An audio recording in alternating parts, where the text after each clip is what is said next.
தெய்வத்தால் ஆகாதெனினும் முயற்சிதன் மெய்வருத்த கூலி தரும். மாண்புமிகு அண்ணன் அமைச்சர் பொதுச் செயலாளர் அண்ணன் ஆனந்தன் அவர்களே, மாண்புமிகு அமைச்சர் செங்கோட்டையன் அவர்களே, மாண்புமிகு அமைச்சர் ஷாஜகான் அவர்களே, சகோதரர், மாண்புமிகு அமைச்சர் மூத்த அமைச்சர் திரு விஸ்வநாதன் அவர்களே, அமைச்சர்களே, சட்டமன்ற உறுப்பினர்களே, நண்பர்களே, எல்லோருக்கும் வணக்கம்.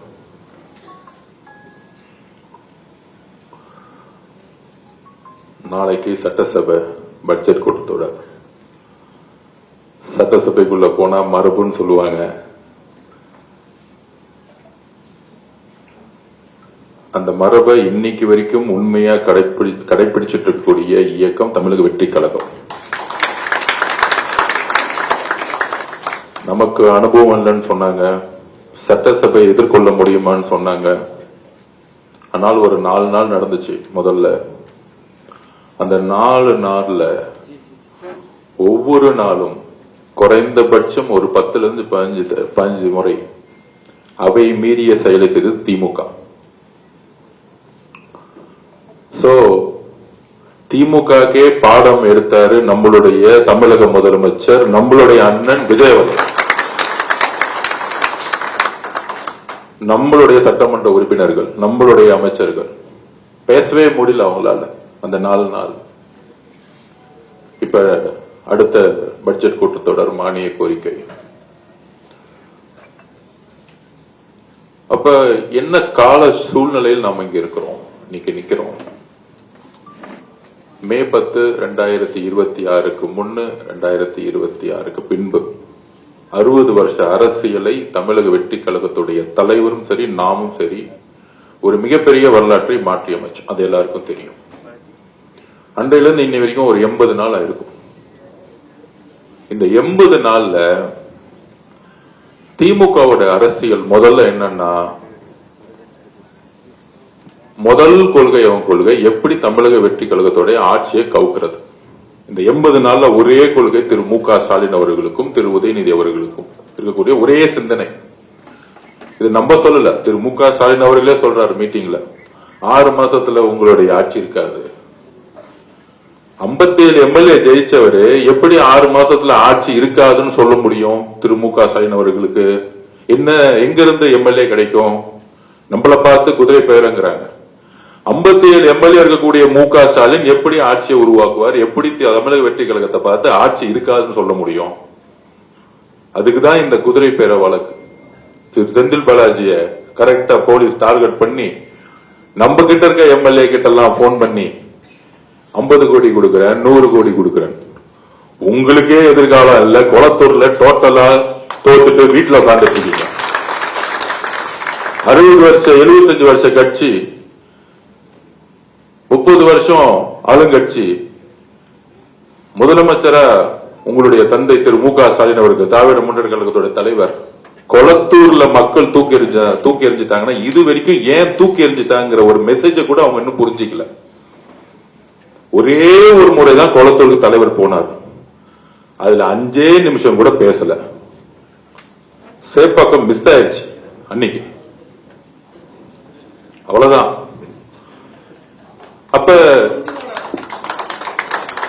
அப்ப கொளத்தூருடைய தோல்வி ஒட்டுமொத்த திமுகவுடைய கடைசி சாம்ராஜ்யத்துடைய அத்தியாயம். இதுதான் தமிழக மக்களுடைய தீர்ப்பு. இனிமேட்டு திமுக குடும்பத்திலிருந்து ஒருத்தர் முதலமைச்சர் ஆகவே முடியாது. எழுதி வச்சுக்கோங்க. நீங்க என்ன அவதூறு வேணா பரப்பிக்கோங்க, என்ன பொய் வேணா பரப்புங்க, அதுக்கெல்லாம் நாம ரெடி. எல்லாத்தையும் பார்த்துட்டு இருக்காரு எங்க தலைவர். நீங்க 4 நாள் உட்கார்ந்து 2வது நாள் அன்னைக்கு பேட்ச் ஒன்று குத்திட்டு வராங்க, வாயத்தரங்க சிஎம். நான் அப்பயே சொன்னேன், அவர் அமைதியா 5 மணி நேரம் யோகா பண்ற மாதிரி அமைதியா உட்கார்ந்துட்டு இருந்தாரு.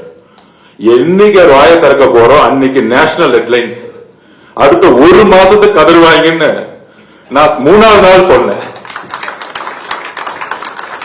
பேச ஆரம்பிச்சு அடுத்த செகண்ட் வெளிநடப்பு பண்ணாங்க. சட்டசபையில 3 நாளா வாயத்தரங்க செய்யம்னு சொல்லிட்டு அவர் எந்திரிச்சு என்ன பேசுறான்னு கூட கேட்கல. பார்ட்டி ஃபண்ட் சொன்னதுதான் மிச்சம். உடனே திமுக அஞ்சுட்டாங்க. இந்த திருடர்கள்லாம் திருடிட்டு ஓடி போகும்போது போலீஸ் துரத்தும் போது யார் திருடன் யார் திருடன் யார் திருடன் யார் சொல்றோம் அவன் தான் திருடனா இருக்கும். அன்னைக்கு சட்டசபையில் எல்லாரும் எழுந்து நிறுத்திட்டாங்க. பார்ட்டி பண்ணு ஏன் சொல்றீங்க? அங்க இருக்க அதிமுக, அங்க இருக்க அதிமுகவுடைய பொதுச்செயலர் இபிஎஸ் உட்கார்ந்துட்டு இருக்காரு. அவர் அமைதியா உட்கார்ந்துட்டு இருக்காரு.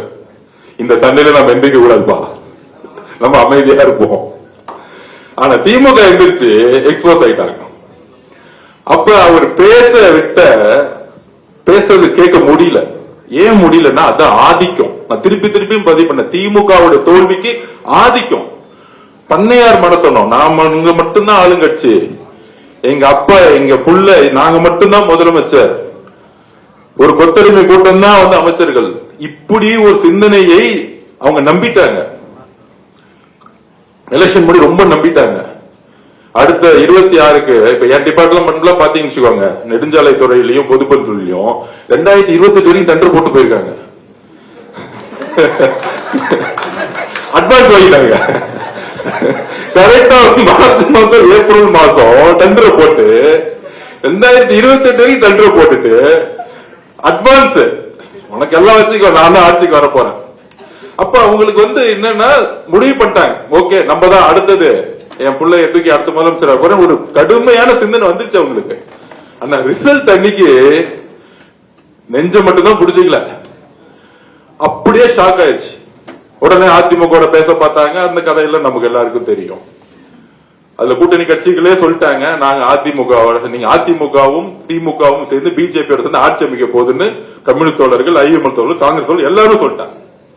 இந்த அரசியல் ஃபர்ஸ்ட் 30 நாள் போச்சு. அடுத்த 30 நாள் நம்ம எம்எல்ஏ கிட்ட 50 கோடி கொடுக்கலாமா, 20 கோடி கொடுக்கலாமா? வேட்பாளராக இருக்கும் போதே 1 ரூபாய் கொடுத்து என் வேட்பாளரை வாங்க முடியல. எம்எல்ஏ ஆன எங்களுடைய சட்டமன்ற உறுப்பினர் கிட்ட எதிர்காலமே இல்லாத திமுக தலைவரே சட்டமன்ற உறுப்பினர் ஆக முடியாத திமுக நம்ம சட்டமன்ற உறுப்பினர் பேசுறாங்களா 50 கோடி தரேன் 20 கோடி தரேன். அவங்க பக்காவா ரெக்கார்ட் பண்ணி போலீஸ்ல கொடுத்துட்டாங்க. அதனால செந்தில் பாலாஜி காலையிலயும் மாலையிலும் சைன் போட்டுட்டு இருக்காரு. அப்ப நம்ம சட்டமன்ற உறுப்பினருக்கு தெரியாதா? அடுத்த 10 வருஷம் இல்ல, திமுக தலைவர் மு க ஸ்டாலின் அவர்களே, எம்ஜிஆர் உயிரோடு இருக்க வரைக்கும் அவர் சேர்ல இருந்து உங்க அப்பானாலே தூக்க முடியல, எழுதி வச்சுக்குவாங்க. அவர் இருக்கிற வரைக்கும் உங்களால ஒண்ணுமே செய்ய முடியாது. உங்களோட சாம்ராஜ்யம் முடிஞ்சிருச்சு. அதுக்கு ஒரு 6 மாசம் அவங்க ஒத்துக்கிறதுக்கு. அது வரைக்கும் இந்த கடல்ல மீன் இருக்கு பாத்தீங்களா, எடுத்து தரையில போட்டீங்கன்னு வச்சுக்கோங்க, அப்படி துள்ளும் பாத்தீங்களா, இந்த 6 மாசம் துள்ளிட்டு இருப்பாங்க. அதை கொஞ்சம் கண்டுக்கூடாது. ஒரு 6 மாசத்துல அப்படியே அமைதியா வீட்டை விட்டு வரமாட்டாங்க.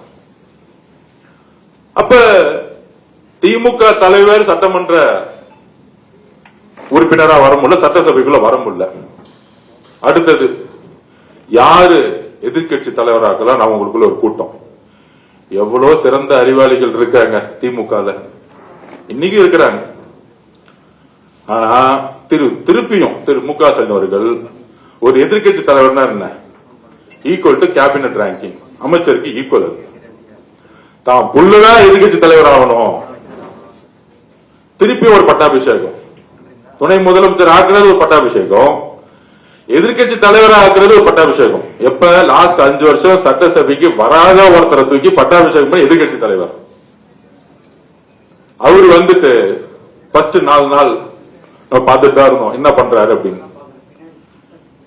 எந்திரிச்சு திடீர்னு ஒரு பேப்பர் எடுப்பாரு, சோபா மாடல் அதுன்னு பேசி திருப்பி உட்காந்துருவார். கடைசி நாள்ல முதலமைச்சர் பேச ஆரம்பிச்சாரு. எந்திரிச்சிட்டு இப்படிலாம் பேசக்கூடாது, பார்ட்டி ஃபண்ட் எல்லாம் பேசக்கூடாது. அப்ப வரலாற்றுல முதல் முறையா ஒரு முதலமைச்சர் தான் கடைசியா பேசி முடிப்பார்.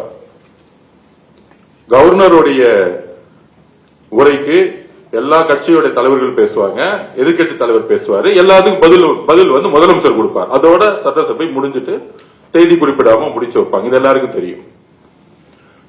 சபாநாயகர் திடீர்னு ஒண்ணு சொல்லிட்டார், மாண்புமிகு எதிர்கட்சி தலைவர்களை முதலமைச்சர் பேசி முடிக்கட்டும், உங்களுக்கு பேசுறதுக்கு வாய்ப்பு தரேன். இது சுதந்திர வரலாற்றில் தமிழ்நாட்டில் இதுவரைக்கும் எந்த சபாநாயகரும் சொன்னதே கிடையாது. உங்களுக்கு அறிவு இருந்தா, திறமை இருந்தா திராவிட முன்னேற்ற கழகத்தின் ஒரு உண்மையான எதிர்க்கட்சி தலைவராக இருந்திருந்தா அந்த வாய்ப்பை பயன்படுத்திருக்கலாமா, முடியாதா? இதுவரைக்கும் முதலமைச்சருடைய உரை, ஒட்டுமொத்த உரையை எடுத்து பார்த்துக்குவாங்க, தனிப்பட்ட விமர்சனங்கள் கிடையவே கிடையாது. ஒரே ஒரு முறை மதுரையில அங்கிள் சொன்னார், அது அவருடைய ஒரு உறவு முறையில சொன்னார். அவர் தவறுன்னு சொன்னோன்னே, வருந்துறாங்க சொன்ன அடுத்த மீட்டிங்ல சொன்னாரு, நான் தவறான வார்த்தைகளை சொல்லல, ஒரு உறவு முறையில சொன்னேன், இன்னுமேட்டு அந்த வார்த்தையை சொல்ல மாட்டேன்னு சொன்னது எங்க தலைவர். இதுதான் உண்மை. அரசியல் ரீதியான தாக்குதல் இருக்கும் எங்களோட தலைவர்கிட்ட இருந்து. ஏன் ஒட்டுமொத்த அடுத்த கட்டத்தில் இருக்கக்கூடிய நிர்வாகிகள் ஆகட்டும், இதுவரைக்கும் தவறா ஒருமையில ஒரு பெண்ணை நோக்கிய விமர்சனம் தமிழக வெற்றி கழகத்துடைய நிர்வாகிகள் வந்ததே கிடையாது. இதுதான் எங்களுடைய வளர்ப்பை எங்க தலைவர்கிட்ட நான் கத்துக்கிட்டேன். அப்ப எதிர்கட்சி தலைவராக இருக்கக்கூடிய பணி என்ன? அண்ணா உருவாக்கிய இயக்கம் சமூக நீதியும் மாநில சுயாட்சியும் பேசி பேசி வளர்ந்த இயக்கம். அதுக்கப்புறம் கலைஞர் 1000 குற்றச்சாட்டுகள் இருக்கான், சமூக நீதி பேசி கட்சியை வளர்த்தார். அவரும் பெண்களை கொச்சையா பேசக்கூடிய வழக்கத்தை திருமதி இந்திரா காந்தி மேடம் கிட்ட இருந்து கொண்டு வந்தார். அது என்ன பேசினார் அதுக்குள்ள போக விரும்பல, இறந்தவரை பத்தி பேச வேணாம், வரலாறு. அப்ப ஜெயலலிதா அம்மா பொதுச் செயலர் ஆன முதலமைச்சர் ஆன அன்னைக்கு உருவான பண்பாடு திமுக, ஒரு பெண்ணுடைய தலைமையை விமர்சிக்க மாட்டாங்க. ஒரு பெண் முதலமைச்சரா இருக்கும் பொழுது அந்த முதலமைச்சர் செய்யக்கூடிய நிர்வாகத்தை விமர்சிக்க மாட்டாங்க. தேர்தல் அரசியலை எதிர்கொள்ளக்கூடிய பிரச்சாரத்தை உருவாக்க மாட்டாங்க. தனிப்பட்ட தாக்குதல்கள், ஒரு பெண்ணுடைய உடல் உறவு. பெரியார் அப்பயே சொன்னார், பெண்ணை கடவுளா பாக்குறதோட பெண்ணை சக மனுஷியா பாருங்க, நம்மள ஒரு ஆளா பாருங்க. புனிதமா பேசுறது முக்கியம் இல்ல, சமத்துவமா பேசுறதுதான் முக்கியம். இந்த சிந்தனை உங்களுக்கு இல்லை திரு உதயநிதி அவர்களே. பெரியார் கருத்துக்களை உள்வாங்கி அண்ணா உருவாக்கிய இயக்கம் பெரியாருடைய பெண் ஏன் அடிமையானால் புக்கை எடுத்து போதோ உதயநிதிக்கு புக்க கொடுக்கணும். அந்த சிந்தனை இருக்குல்ல, அந்த ஒரு பிறப்பால் ஒரு சிந்தனை இருக்குல்ல திரு உதயநிதி அவர்களுக்கு. எங்க தாத்தா கலைஞர் முன்னாள் முதலமைச்சர், எங்க அப்பா முன்னாள் முதலமைச்சர் ஸ்டாலின், எங்க அப்பா முன்னாள் முதலமைச்சரா இருந்ததுனால இன்னைக்கு என்ன பட்டாபிஷேகம் பண்ணி எதிர்கட்சி தலைவரா உட்கார்ந்து வச்சிருக்க அந்த திமிர் இருக்குல்ல, அந்த திமிர் தான் பிறப்பால் உருவாக்கப்பட்டது. அந்த பிறப்பால் உருவாக்கப்பட்ட ஆணவம் தான் இன்றைக்கு 57 எம்எல்ஏவோட உங்களை உட்கார வச்சு 26 கட்சி கூட்டணியை உருவாக்கி ஒவ்வொரு தொகுதியில் 40 ரூபாய் செலவு பண்ணி 75 வருஷ பாரம்பரிய கட்சிய உங்களுடைய ஆணவத்தால் இன்னைக்கு உங்களை உட்கார வச்சிருக்கார் திரு மு க ஸ்டாலின் அவர்களை. இன்னைக்கு வீட்டுல உட்கார்ந்து இருக்காரு உங்களுடைய ஆணவம். ஏன் அந்த வார்த்தையை சொல்றேன்னா, இப்ப எக்ஸ்ல ஒரு ட்வீட் போட்டிருக்காரு, தமிழக வெற்றி கழகத்துக்கு ஆணவமா திரு மு க ஸ்டாலின் சொல்றாரு. இதுவரைக்கும் எங்களுடைய முதலமைச்சர் எங்களுடைய அண்ணன் ஒரே ஒரு இடத்துல பெண்ணை தவறா தரக்குறைவா பேசி பார்த்திருக்கீங்களா? எழுதி வச்சுங்க, இப்ப எழுதி கொடுங்க திரு மு க ஸ்டாலின் அவர்களை. உங்கள் மீது ஏற்படக்கூடிய ஊழல் குற்றச்சாட்டுகளை பத்தி பேசியிருப்பார், அதிகார அத்துமீறலை பத்தி பேசியிருப்பார், உங்களுடைய குடும்ப ஆட்சியை பத்தி பேசியிருப்பார். இதுதான் மக்கள் கிட்ட அவர் கொண்டு போன பிரச்சாரம். வேற எந்த பிரச்சாரத்தையும் அவர் உருவாக்கல. அவர் சொன்ன மாதிரியே எழுதி வச்சுக்கோங்க, இந்த 80 நாள்ல 75 வருஷத்துல ஒழிக்க முடியாத ஊழலை ஒவ்வொரு துறையிலும் ஒழித்திருக்கிறார். இன்னைக்கு இந்த 80 நாள்ல பார்ட்டி பண்ட முதலமைச்சர் கலெக்ஷன் பண்ண 10,000 கோடி ரூபாய் ஈஸியா கலெக்ஷன் பண்ண முடியும். அது வேணாம் தூக்கி போட்டிருக்காங்க. எங்களுக்கு தெரியாத அந்த வழி. இங்க இருக்கக்கூடிய ஒவ்வொரு சட்டமன்ற உறுப்பினர்கிட்ட கையில 5 லட்சம் ரூபாய் இன்னைக்கு வரைக்கும் பணம் இல்ல. இங்க இருக்கக்கூடிய அமைச்சர்கிட்ட இன்னைக்கு வரைக்கும் மொத்தமா 25 லட்சம் ரூபாய் பணம் இல்ல. ஒரு நேர்மை என்பது என்ன தெரியுங்களா? வாய்ப்பே இல்லாம நேர்மையா இருக்கிறது முக்கியம் இல்ல. எல்லா வாய்ப்புகளும் இருந்து ஒரு மனிதன் அதிகாரமும் அந்த பலமும் இருக்கும் பொழுது நேர்மையா என் மக்கள்கிட்ட என்ன சொன்னோமாங்க நிமிர்ந்து ஒவ்வொரு நாள் உட்கார்ந்துக்காரு பாத்தீங்களா எங்களோட முதலமைச்சர். அந்த நேர்மைதான் மக்கள் அவரை நேசிக்க வைக்கிறது. அந்த நேர்மைதான் தமிழ்நாட்டுடைய ஒட்டுமொத்த பெண்களுடைய அண்ணனாவும் தம்பியாவும் மகனாவும் இருக்கிறார் எங்க தலைவர்.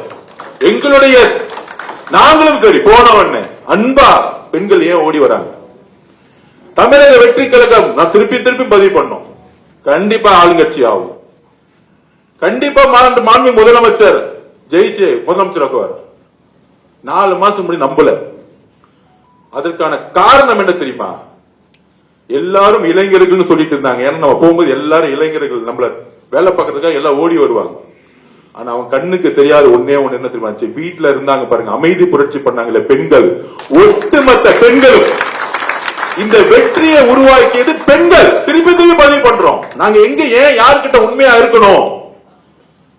நாங்க நினைக்கிறது தெரியுமா? முதல்ல தமிழ்நாட்டில் இருக்கக்கூடிய எங்களுடைய தாய்மார்களுக்கும் எங்களுடைய அக்கா கிட்டையும் தங்கச்சிக்கிட்டையும் நாங்க உண்மையா இருக்கணும்னு நினைக்கிறோம். ஏன்னா இந்த கட்சியை உருவாக்கியது தமிழக பெண்கள்.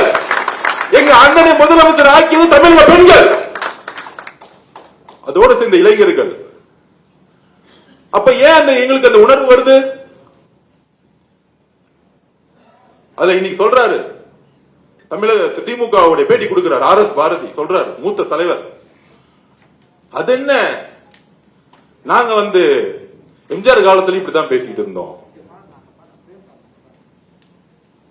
கலைஞர் காலத்திலும் அப்படித்தான் பேசிட்டு இருந்தோம், ஏன் அம்மா ஜெயலலிதா காலத்திலும் அப்படித்தான் பேசிட்டு இருந்தோம், ஐயா எடப்பாடி காலத்தில் அப்படித்தான் பேசிட்டு இருந்தோம். இந்த 4 பேர் என்ன வேணா பேசிக்குவாங்க.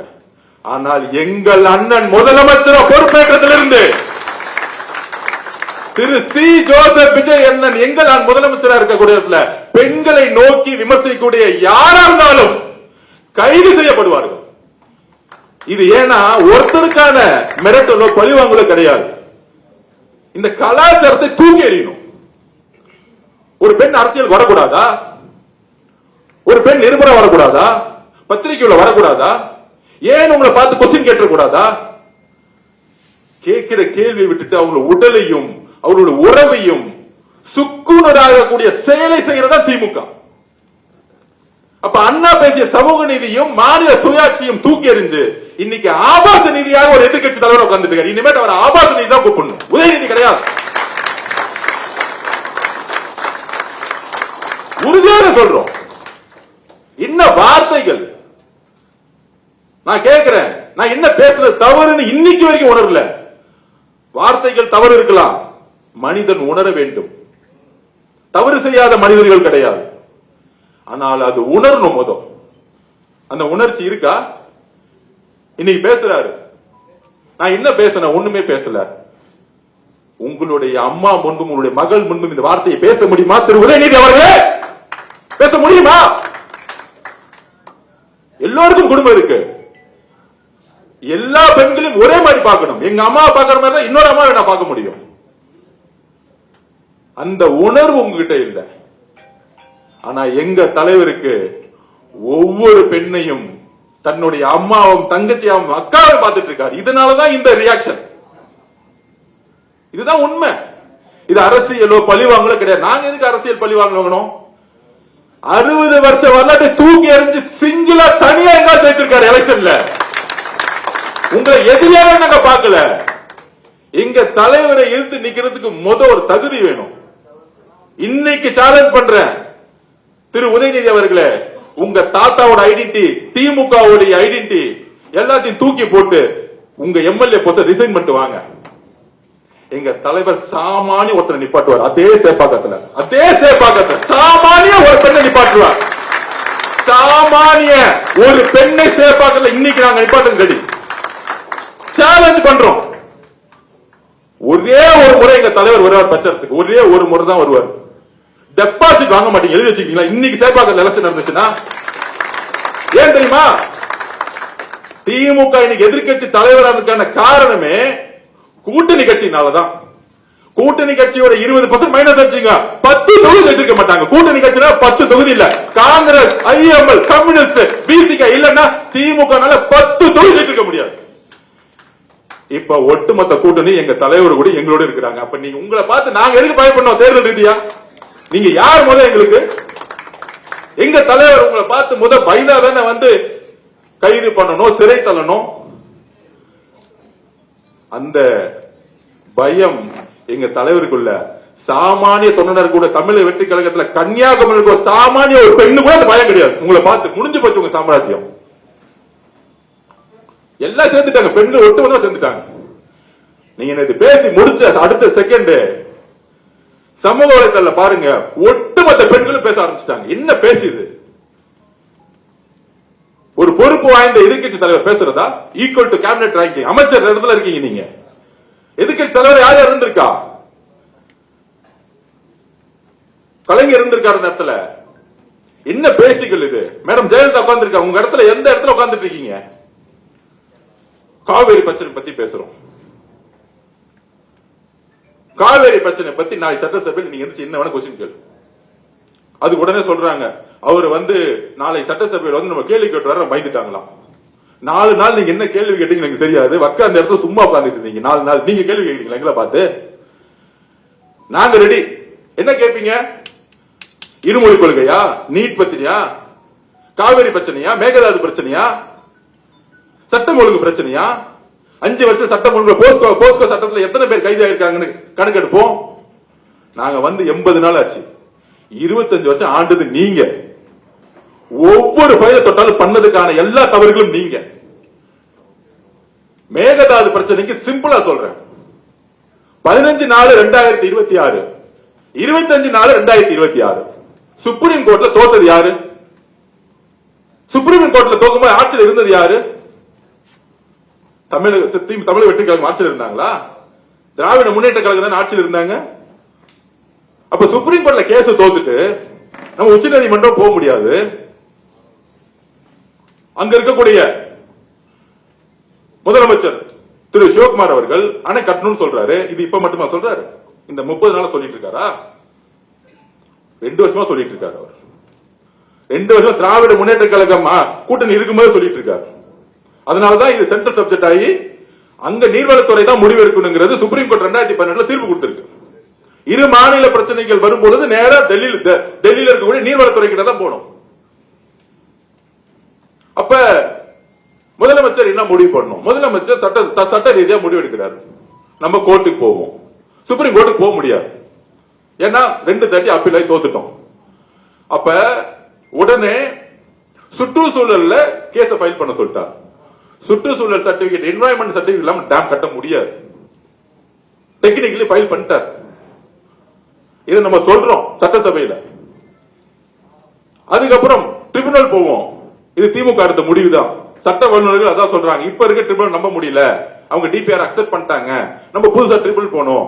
திராவிட முன்னேற்ற கழகம் சொன்னதும் நம்ம சட்ட வல்லுநர் சொன்னதும் முதலமைச்சர் அக்செப்ட் பண்ணி சட்டமன்றத்துல ஒரு மனதா தீர்மானம் பண்ணமா இல்லையா?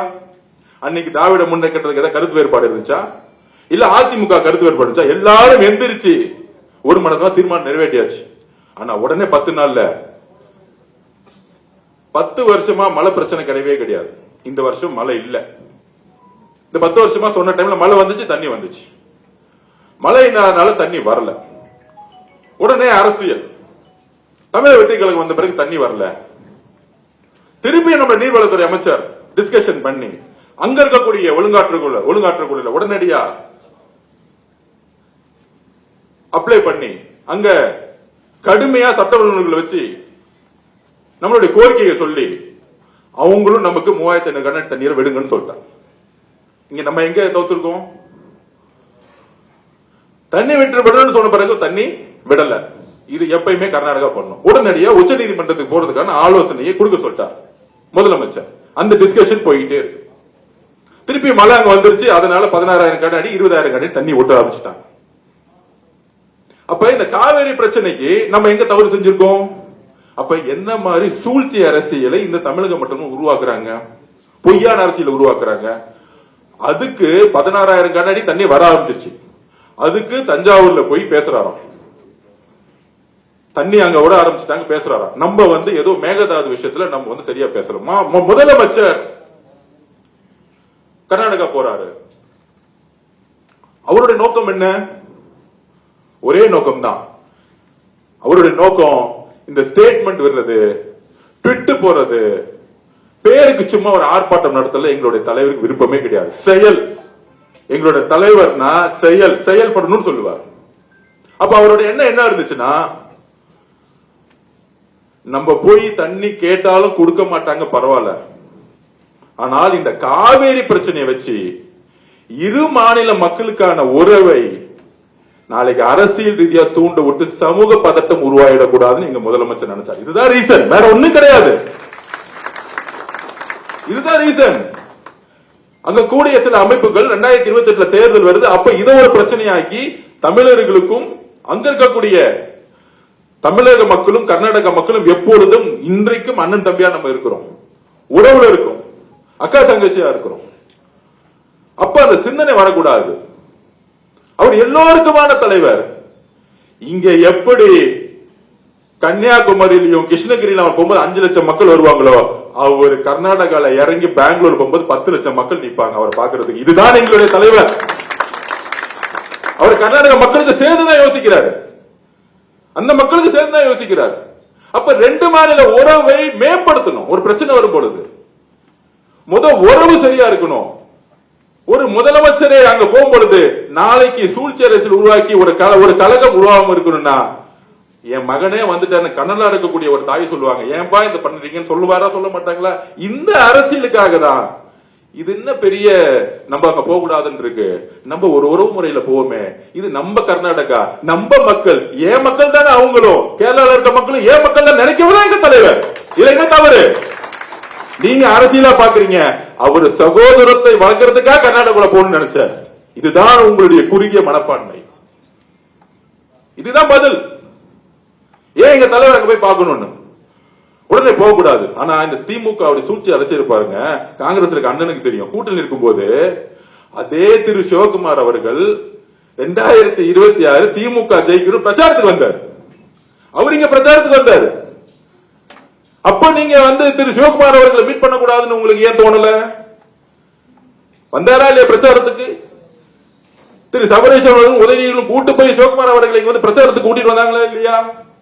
தேர்தல் திமுக ஜெயிக்கணும்னு இப்ப இருக்கக்கூடிய முதலமைச்சர் திரு சிவகுமார் அவர்கள், இப்ப நான் சொல்றது பழைய வரலாறு கிடையாது, 2 மாசத்துக்கு 3 மாசத்துக்கு முன்னாடி திமுக தேர்தல் பிரச்சாரம் பண்ண வந்தார்.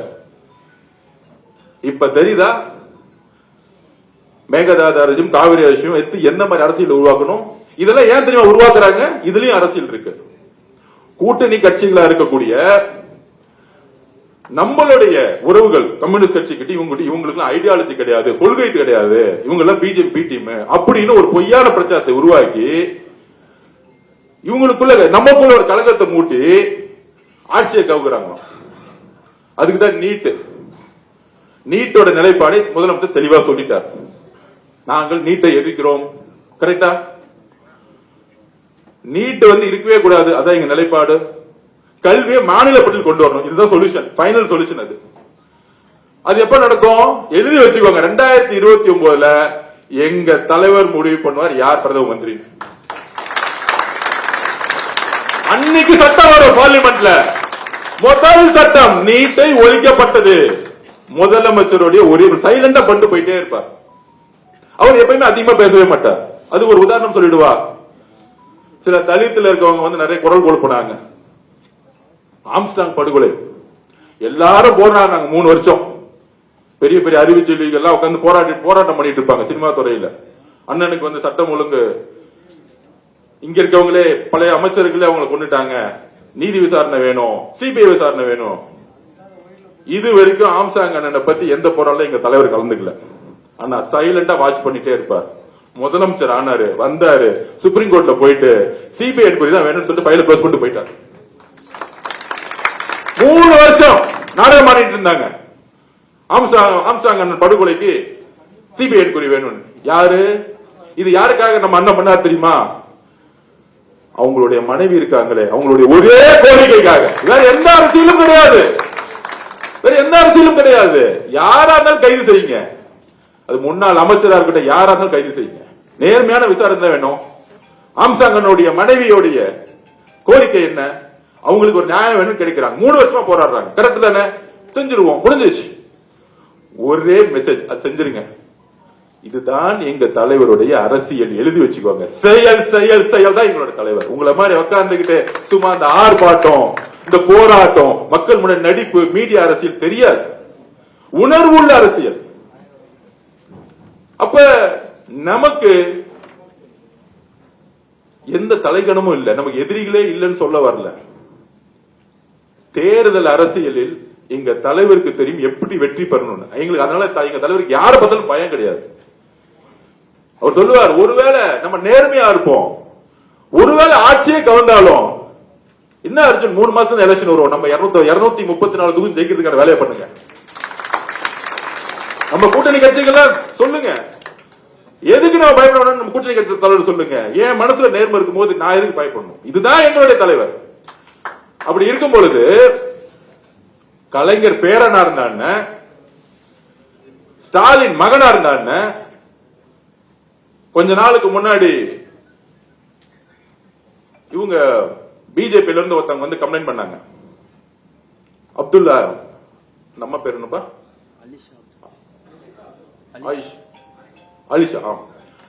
அலிஷா அப்துல்லா மேடம் வந்தாங்க. வந்து கமிஷனர் கம்ப்ளைண்ட் போச்சு. தரக்குறைவா யூடியூப்ல பேசினாங்க. தரக்குறைவா. அது 2 பேர் ரொம்ப சிரிச்சு, அந்த பெண்ணுடைய உடல், அந்த பெண் யார் கூட இருந்தா, அந்த பெண்ணுடைய குழந்தை யாரோட குழந்தை, இதெல்லாம் ஒரு அரசியலா? ஒரு பெண், ஒரு இஸ்லாமிய சமூகத்தில் அந்த பெண், எந்த கட்சியாவனா இருக்கட்டும், தைரியமாக அரசியலுக்கு வரக்கூடிய சிந்தனையை நம்ம வரவேற்கணும். அது வரவேற்கணும். சரியா தவறோ, ஒரு பெண் வீட்டை விட்டு வெளியே வரும்போது அரசியலுக்கோ ஒரு அதிகாரத்துக்கோ வரணும்னு ஒரு சிந்தனை வரும்போது நம்ம வரவேற்கணும்.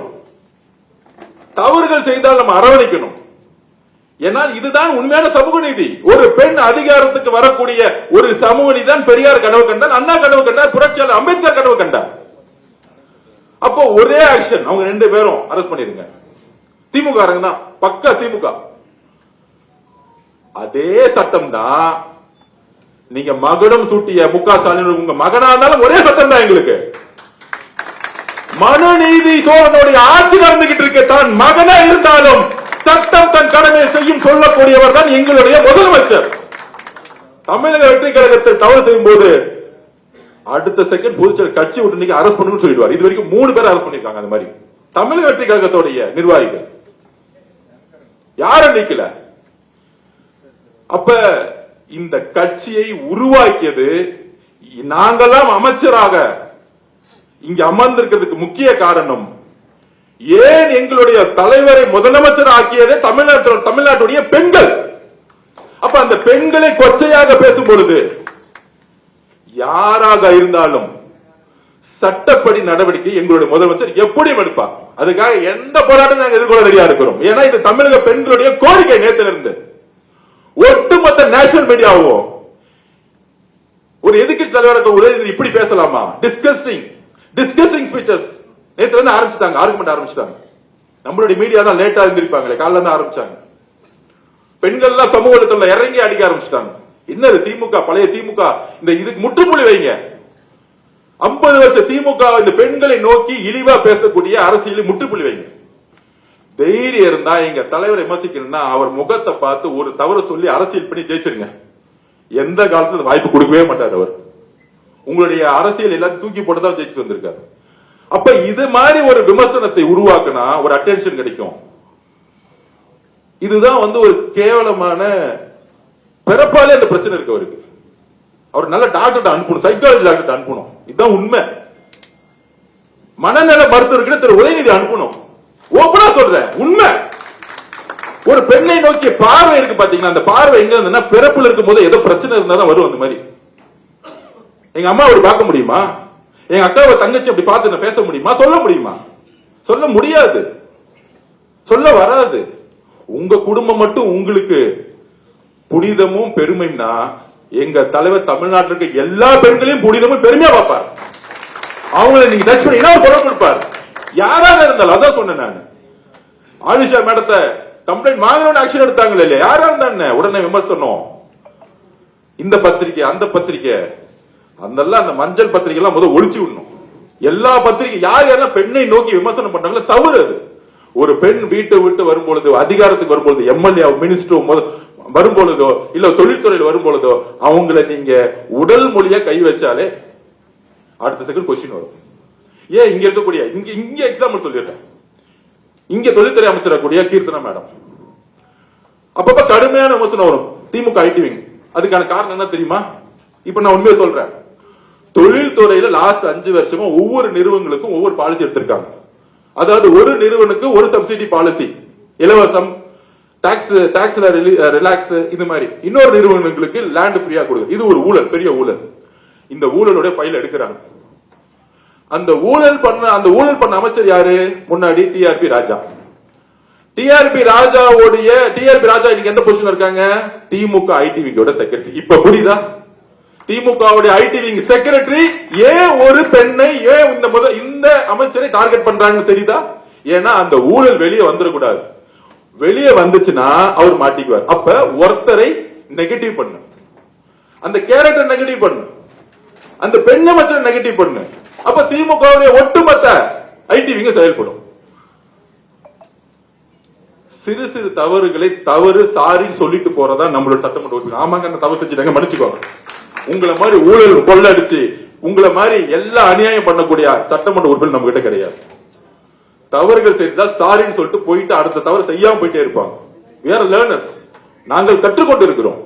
ஒரு ஸ்கூலுக்கு போறோம், ஐயோ அந்த இடத்துல பாத்ரூம் சரியில்லை, ஐயோ அந்த ஸ்கூல் சரியில்லை. இது ஒரு வீடியோ எடுத்து நம்ம சமூகத்துல போகணும்னு ஏன் சொன்னோம்னா இந்த அநியாயம் நடந்துட்டுன்னு காமிக்கிறதுக்கு, அது ரீல்ஸுக்காக கிடையாது.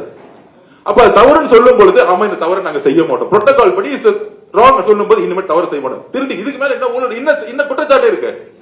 இந்த இடத்துல இந்த கான்ட்ராக்ட்ல 10 கோடி ரூபாய் வாங்கிட்டாங்க இந்த எம்எல்ஏ மினிஸ்டர் சொல்ல முடியுமா 80 நாள்ல? அப்ப இதெல்லாம் திசை திருப்பக்கூடிய வேலைகள். அவங்களுடைய மீடியா, அவங்களுடைய டிவி, அவங்களுடைய சோசியல் மீடியா, அவங்களுடைய பணபலம்.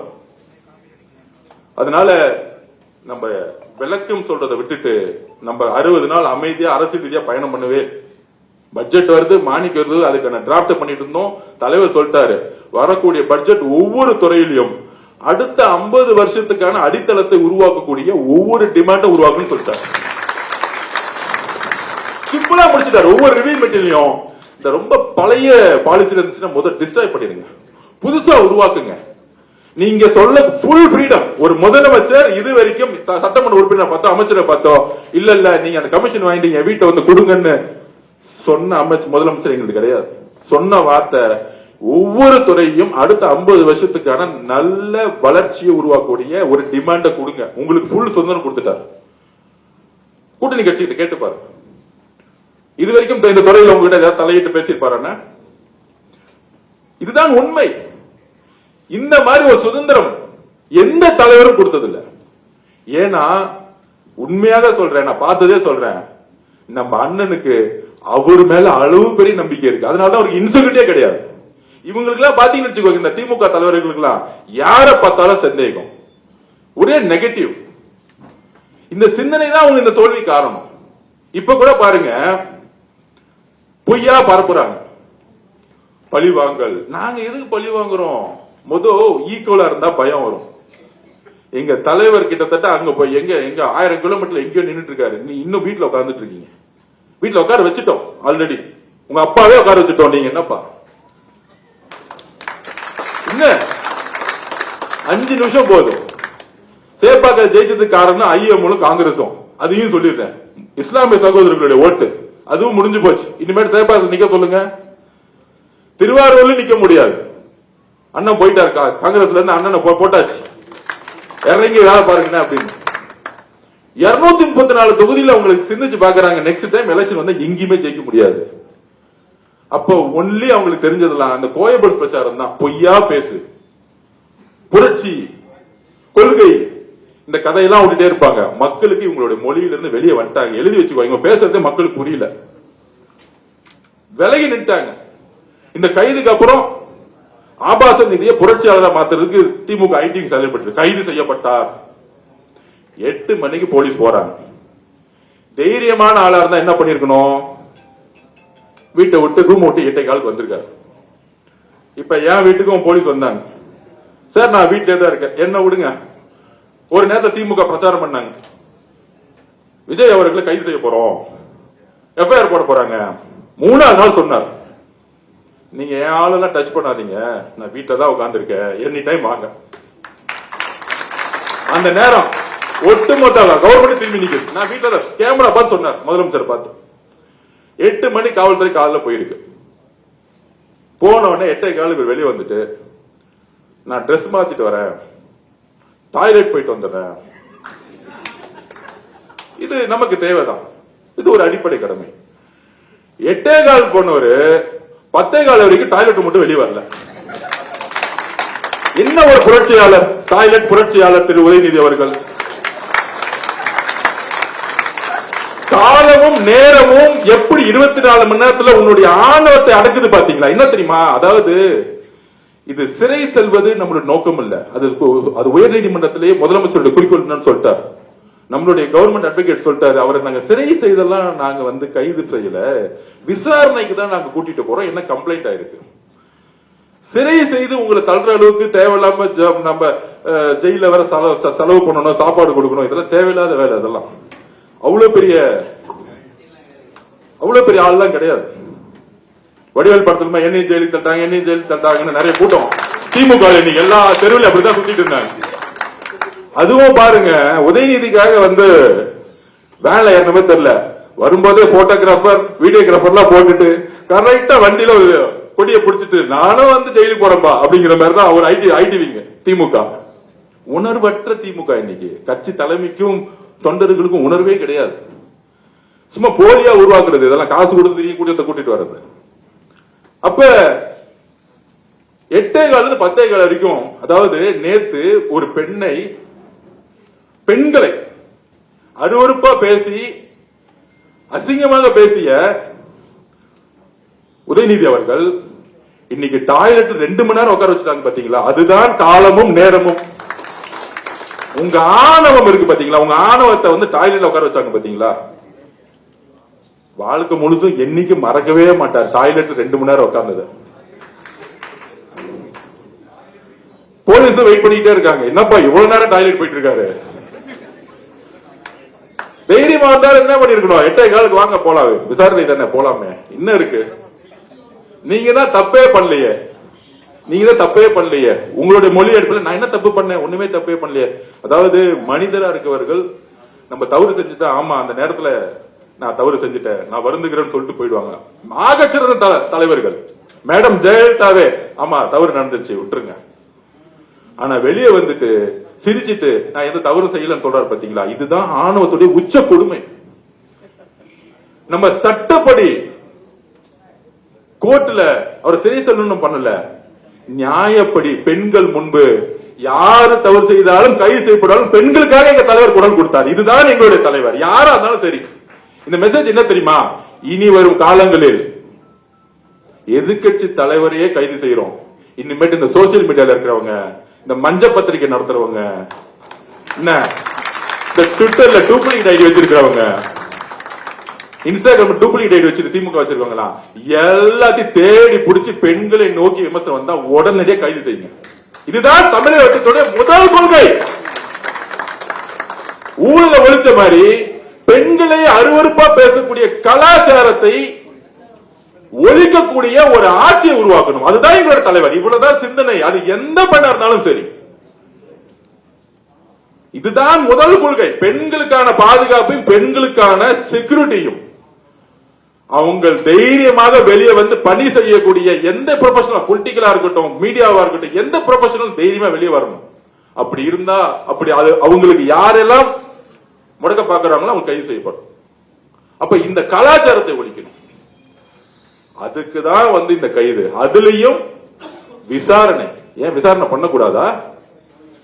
இந்த மன்னராட்சியா? அதெல்லாம் முடிஞ்சு போச்சு. 2026 மே 10 முடிஞ்சு போச்சு. மன்னராட்சி தூக்கி எரிஞ்சாச்சு. இங்க எல்லோரும் தவறு செய்தால் போலீஸ் கூப்பிட்டா விசாரணைக்கு போய் தான் ஆகணும். கூப்பிட்டா 10 மணிக்கு கூப்பிட்டாங்க, எல்லா அட்வொகேட்ஸ் வந்துட்டாங்களாம். பெரிய பெரிய 100 அட்வொகேட் உட்கார வச்சுட்டு எல்லாம் பேசிட்டு நான் போறேன். அதே 8:15 போக வேண்டியது தைரியமா இருந்தா. அப்ப போன பிறகு போலீஸ் ஒரு 1 hour 2 hour என்கொயரி பண்ண போறாங்க. ஏங்க பேசுனீங்க? அவருக்கு கொஞ்சம் மறதி நோய், நான் பேசவே இல்லைங்க நேத்து அப்படின்னு சொல்லுவார். அதுக்கப்புறம் கோர்ட்டுக்கு போவோம் சப்ஜெக்ட். ஆனால் தமிழக பெண்களுக்கு எங்களுடைய தலைவர் ஒரு உறுதியும் நம்பிக்கையும் முதல் முறையா கொடுத்திருக்கிறார். தவறு செய்தா நான் யாராவது கைது பண்ணுவேன், அதுக்கான கான்சியஸ் பத்தி கவலைப்பட மாட்டேன். எதிர்கட்சி தலைவரா நீ நைட் என்கொயரி முடியும், காலை சட்டத்தை வைக்குவாங்க, என்ன வேணா கேள்வி கேளுங்க, நாங்க இருக்கிறோம், எழுதி வச்சுக்குவாங்க. அண்ணா பொதுச்செயலாளர் தலைவர்கிட்ட ரிக்வஸ்ட் பண்ணிருங்க, இனிமேட்டு உதயநிதி அவர்களுக்கு தலைவர் இருந்து பதில் சொல்ல வேணாம். நான் இருக்க, அண்ணன் விஸ்வநாதன் அண்ணன் இருக்கிறாரு, செங்கோட்டை அண்ணன் இருக்கிறாரு, நம்ம தம்பி ரமேஷ் இருக்கிறாரு, இங்க இருக்கக்கூடிய சட்டமன்ற உறுப்பினர் நம்ம பதில் சொல்லிக்குவோம். தலைவர் போய் நேரா அவருடைய ஆட்சி பணியை அவர் பாடி செய்யட்டும், பதிலே சொல்ல வேண்டாம். இந்த மாதிரி கேரக்டருக்கு இந்த ஆபாச நிதிக்கெல்லாம் எந்திரிச்சு எங்களுடைய தலைவர் தமிழக மக்களால் சிங்களா தேர்ந்தெடுக்கப்பட்ட நம்பிக்கை உருவாக்கி தலைவர் பதில் சொல்ல வேண்டிய அவசியமே கிடையாது, பதில் சொல்லக்கூடாது.